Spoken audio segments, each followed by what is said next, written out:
British Prime Minister Rishi Sunak is in trouble. All signs of collapse and crumble are right there. He has made a complete mess of the Rwanda policy. His immigration minister has resigned. Factions have formed in his own party.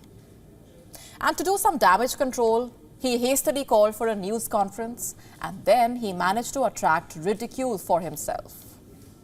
What is the leader doing? How is he going to save himself?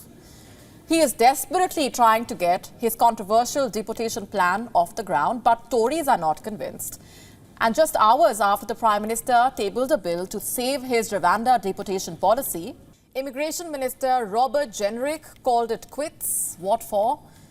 Because the legislation did not allow the government to override the international laws and deport the immigrants. Jenrick said the law aimed at reviving the policy did not go far enough, and that the policy will first face further hurdles in court.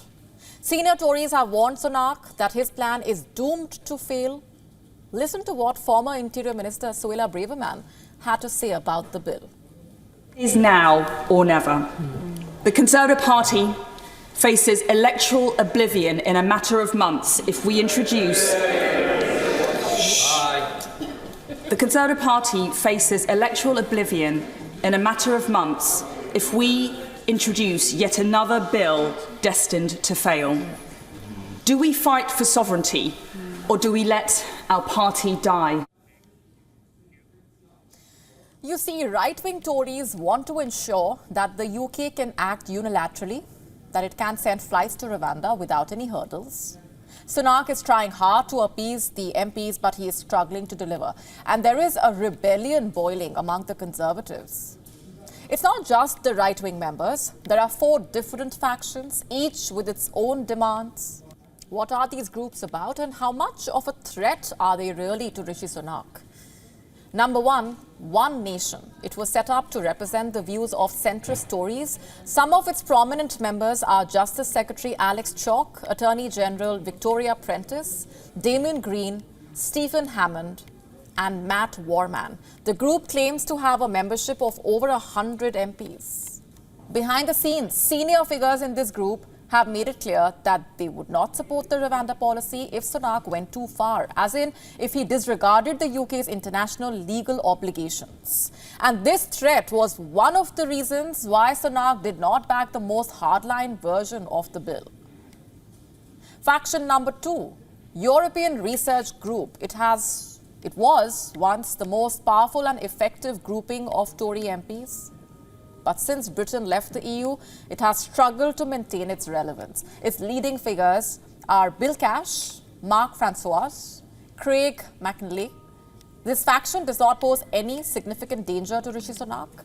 Faction number 3 being New Conservatives. This one was set up in May this year and has brought together some disparate right-wing groups. It is led by 2 MPs, Danny Kruger and Miriam Cates. Both are devout Christians and open about how their religious beliefs influence their politics. Suella Braverman is also a part of this group.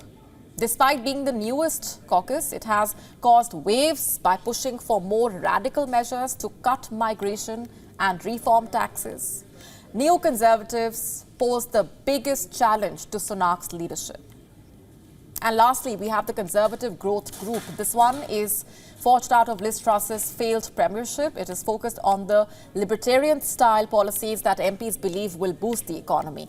Truss-era cabinet ministers Ranil Jayawardena and Sir Simon Clarke are among its leading figures. The former Home Secretary, Dame Preeti Patel, is also closely involved. So is Sir Jake Berry, who was party chairman under Truss.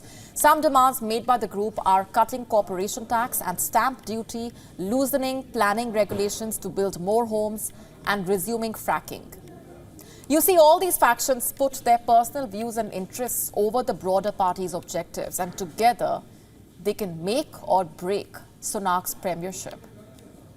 And what is the British Prime Minister doing about this? He is politely asking his MPs to unite behind his Rwanda plan. The legislation will go to vote in the House of Commons on December 12, and Sunak is insisting that it would not be a matter of confidence in his government. He has also vowed that those voting against the bill will not be fired. It's like Sunak's premiership is hanging by a thread, to say the least. I have some numbers for you. An Express poll has revealed that almost 6 in 10 of all Tory supporters from the 2019 election have abandoned the party. That accounts for 58% of Conservative supporters. The poll also showing that trust in the government has dropped to 32%. Put simply, things are not going in Sunak's favour. With his hardline Rwanda policy, Sunak was hoping to win over right-wing Tories, but that clearly did not happen. One minister has already resigned. Sunak has also made one thing clear: if the government went any further in disregarding human rights law, Rwanda would simply abandon the deal. So what happens next? Will there be a civil war within his party? And is this the beginning of a rebellion among the Conservatives? WION now available in your country. Download the app now. Get all the updates on the move.